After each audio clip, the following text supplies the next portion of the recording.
अस्सलाम वालेकुम फ्रेंड्स, मैं तौसीफ़ ख़ान वेलकम करता हूं आपको बजी ज़ोन में। दोस्तों, बहुत दिनों से वीडियो नहीं बना सका, कुछ ज़रूरी मसरूफियात थी और जो है ये इस जोड़े की मैंने आपको एक अपडेट देनी थी। ये लास्ट वीडियो में आपने देखा होगा कि इसने बच्चे निकाले हुए थे, मगर वो सारे के सारे बच्चे 10-10, 12-12 दिन के होके जो है एक्सपायर हो गए।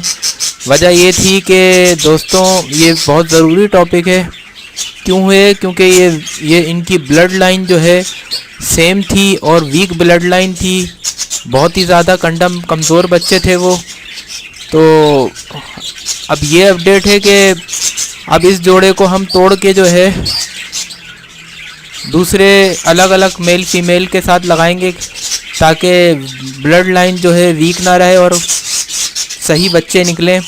तो कंडम बच्चे निकलने की एक वजह ये होती है कि आप सेम जो है, ये एक ही माँ बाप के थे दोनों बच्चे, तो मैंने ऐसी लगा दिए क्योंकि ये टफकिट थे दोनों, तो मैंने लगाए थे, जोड़ा बनाया था, मगर कंडम बच्चे आ गए। तो दोस्तों, कंडम बच्चे आने की एक ये वजह भी बहुत बड़ी है, बहुत बड़ी वजह है कि सेम ब्लड लाइन से आप पेयर बना देते हैं, तो इससे आपके जो है बच्चे जो है वो ताकतवर निकलते नहीं हैं और एक्सपायर हो जाते हैं ज़्यादातर। तो अब आप ये है कि किसी दूसरा ब्लड लाइन का मेल और दूसरे ब्लड लाइन की फ़ीमेल को अलग अलग करके इनके पेयर लगाएं।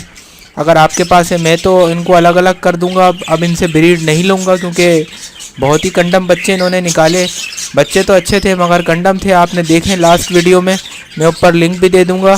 तो दोस्तों, यही अपडेट देनी थी, ये बहुत ज़रूरी था।